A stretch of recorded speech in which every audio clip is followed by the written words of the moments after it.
Truth is,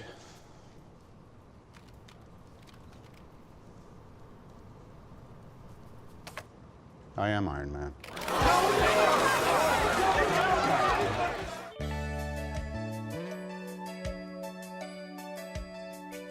If you've watched 2008's Iron Man starring Robert Downey Jr., then you know this scene was a pivotal part of the MCU going forward, at least according to one very famous rumor.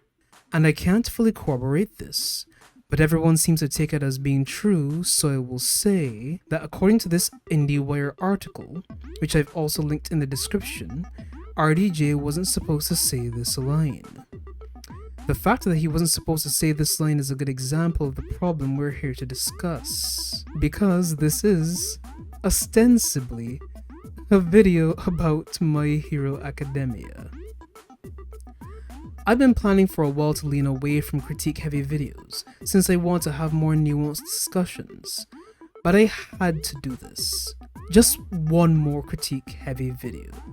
Because this problem is so stark, so glaring, that I just have to talk about it.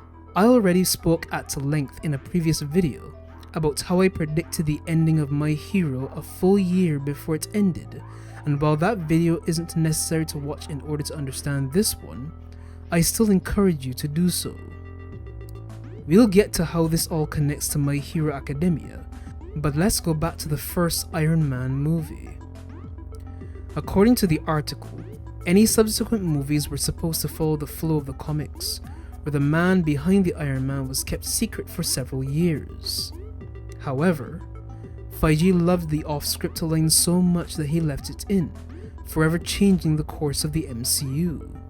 Now, if this is true, then it truly is the best thing to have ever happened to the Marvel Cinematic Universe. But the question is, why would the alternative have been a bad thing?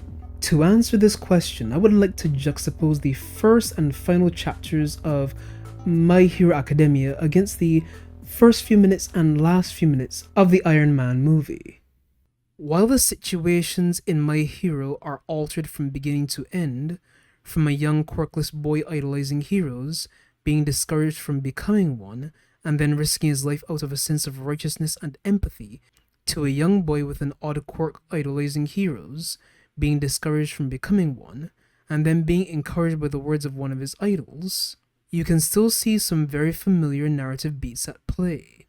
This is because Deku at the beginning and Dai at the end exist in starkly similar worlds. Heroes are revered. There's a system set up to matriculate young aspirants into new heroes, as well as capitalize and commercialize on heroes. Yes, in Dai's time there is less of an emphasis on hero training programs, and some heroes seek to help out with hidden systemic issues. But those are superfluous issues which don't matter too much to the wider narrative. Deku at the beginning and Dai at the end essentially live in the same world. The faces have changed, but not much else has. If RDJ hadn't said, I am Iron Man, at the end of the first Iron Man movie, then the movie would have ended with a genius, billionaire, philanthropist, playboy, who, now inspired by his time in captivity and the betrayal of Obadiah Stane, decides to stop selling weapons. That's it. Except for one superfluous change to the narrative, the state of Tony Stark's world would have been the same as it was in the beginning, except now with people simply wondering, who is Iron Man? But Tony's revelation changed everything. Now he's being approached by clandestine agencies about superhero initiatives. Now he's consulting on high-level government operations. Now he's contending with that same government about the rights to his armor. Now he has a target on his back and people coming for his head. A much more interesting state of affairs. A narrative that, with just 4 extra words, ends on yes, and then what? Without realizing it, Robert Downey Jr. eviscerated a problem in one movie that would plague the MCU in countless others. A problem that is not only in the beginning and end of My Hero Academia, but riddled all throughout the story. A problem of finality clashing with the status quo, which the writers of both franchises desperately try to enforce. I'd like to call this the tabula rasa problem, a Latin phrase which means a clean slate. Basically, at the end of every MCU movie, and often at the end of MCU series as well, the slate is wiped clean, the narrative is reset, and the story takes on a life moves on, business as usual aspect to it. Not dissimilar to popcorn flick summer blockbusters like The Expendables. The Expendables movies can be written the way they are because the world those movies exist in doesn't change, and more to the point, shouldn't change. Because the Expendables franchise is simply one of brainless action. That's not a critique either. I like indulging in mindless entertainment from time to time, but some stories need a flexible and changing world to ground them. And in the case of expanding and complex narratives, like the ones which we find in the Marvel Cinematic Universe and in My Hero Academia, you, the viewer, can tell. From movie to movie, from show to show, from story arc to story arc, that something is wrong. No, I'm not just talking about movies that are lower in quality. I'm talking about the fact that the formulaic nature of trying to have a clean slate at the end of each movie or each subplot lowers the overall experience going forward. The end of Avengers Infinity War was a major yes and then what moment, not because it perfectly set up a future movie or series. And as a side note, pushing a story to set up future narratives can often just ruin the story. I'm looking at you, Eternals. No, Infinity War's yes and then what moment was a result of the story not being afraid of leaving unanswered questions and having unresolved issues at the end. Conversely, at the end of Endgame, every important question is answered, every critical issue is resolved, and every narrative is tied off with a bow, even to the extent that it harms the general narrative. We'll get to that in a minute. Thanos and all of his forces are defeated, literally having been snapped away. Everyone who had been previously snapped away is brought back. The ending of the movie doesn't ask, yes, and then what, but rather plainly states, people died and we will mourn their loss, but now everyone can live happily ever after. The ending doesn't leave very much wiggle room for the existence of a world beyond it. But what did I mean when I said it harms the general narrative? Well, to this very day, the MCU is still struggling to explain how half of all life in the universe suddenly coming back years later didn't either have disastrous consequences or otherwise alter how societies across the universe operate at a fundamental level. Oh, they've tried. They've certainly tried. But every answer they have given so far has been either weak, shallow, or very, very sloppy at best. This is also why early on in the MCU, a general consensus was that Marvel movies had a villain problem. But the deaths of Malekith, or Hela, or Aldrich Killian, or Ultron, or many of the other villains in Marvel movies is not indicative of a villain problem. Rather, these deaths served the same purpose that was served by erasing Ultron from global communication systems, or having the entire Chitauri invasion army deactivate once Tony nuked their mothership, or the entirety of Ant-Man Quantumania. And the list goes on and on. The purpose is to wipe the slate clean, to have a fresh start for future movies by the end of the current one. Thing is, that doesn't make any sense. In trying to make stories that are easily digestible for a wide audience, where the story's conclusion shrinks all of its problems into a simple resolution, the writers, directors, and execs of Marvel fail to fully realize that what they're trying to adapt is the Marvel Universe. A clean slate at the end of each story means a movie universe that feels more and more empty, hollow, and formulaic as time goes by.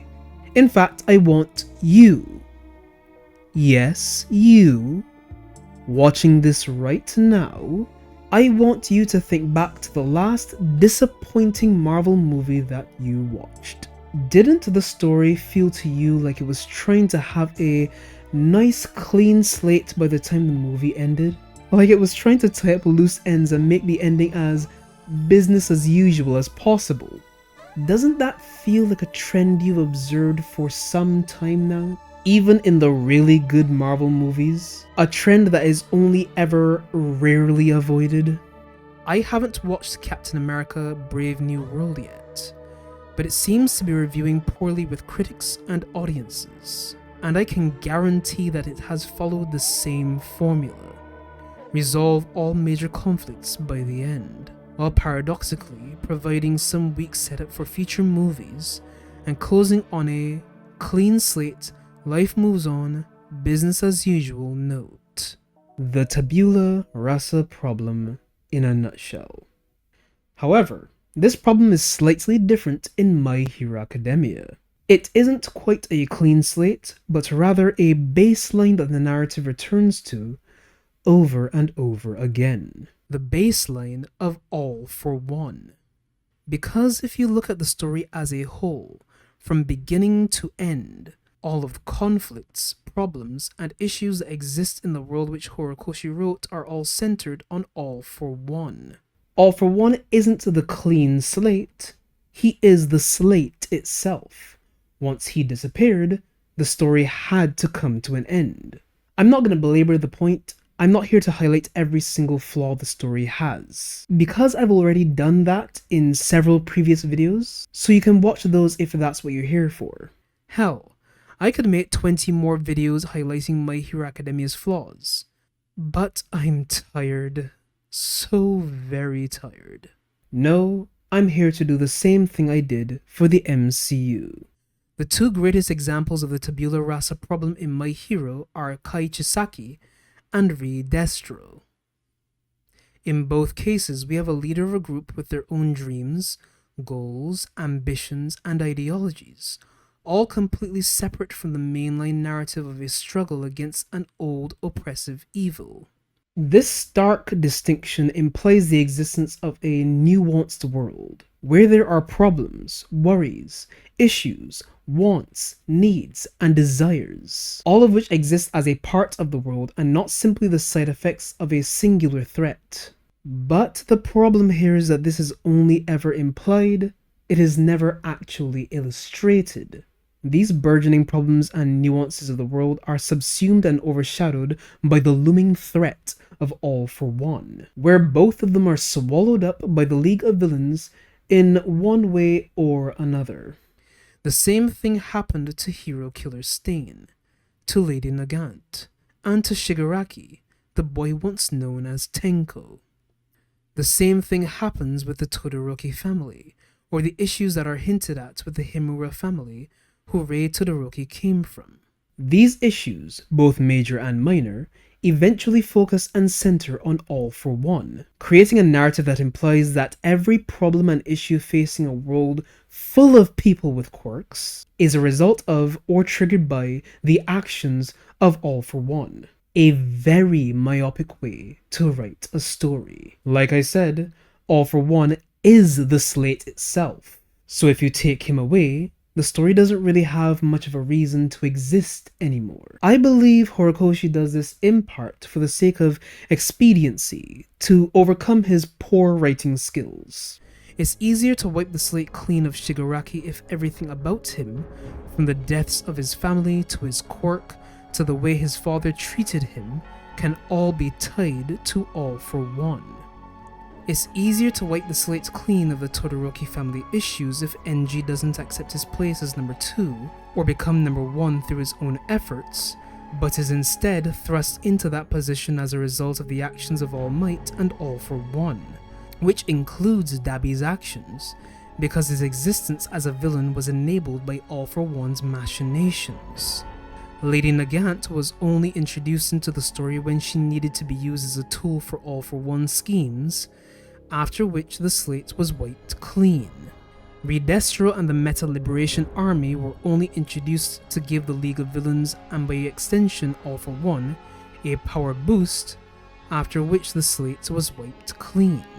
Hero Killer Stain was only introduced so his little speech could inspire the formation of the League of Villains, after which it gets worse, because he was only reintroduced near the end so his actions could give him a bit of character redemption before being killed by, guess who? All for One, after which the slate was wiped clean. Kai Chisaki and his group were only introduced so that All for One could eventually get one of the drugs he was developing near the end, so he could give himself a power boost. But you could say that one is different. You could say that Overhaul's story was about him rejecting his traditions as a Yakuza and trying to turn the world upside down, which would be true if Horikoshi gave us even a single clue about what being a Yakuza even means in a world filled with quirks. Maybe it means Yakuza members being unfairly branded as villains in a system that punishes and maligns people unfairly. I wouldn't be able to give Horikoshi credit for such an analysis though, because he didn't write this manga panel. It's actually an excerpt from a much better spin-off series, My Hero Academia Vigilantes, written by Hideyuki Furuhashi. As usual, after Kai Chisaki's benefit to the primary narrative of All for One and the League of Villains was fulfilled, the slate was wiped clean. The tabula rasa problem, over and over again. In the end, My Hero Academia is over now, ending on a tepid and lukewarm note because once All for One and Shigaraki were gone, Horikoshi no longer had anything useful to help tie the story threads together. The Marvel Cinematic Universe hobbles on, limping from one by-the-numbers story to another, with a little connective tissue besides poorly written Easter eggs and setups for future films. Even a movie as fun and no-holds-barred as Deadpool and Wolverine suffers from the same problem. However, this video is long enough, so I'll put to that mini review in a YouTube short and link it in the cards and description of this video. All I can hope is that the writers of these two franchises eventually, somewhere along the line, learn to overcome the mistake of always needing a clean slate. If you've enjoyed this video, then I thank you for watching. You can show even more support than liking or subscribing by having your name on screen like these lovely folks by joining my Patreon. Any support at all, whether financial or simple appreciation, helps me continue making these videos. Let me know what you think about the problems I've highlighted in the comments below. Take care for now, and I'll see you in the next video.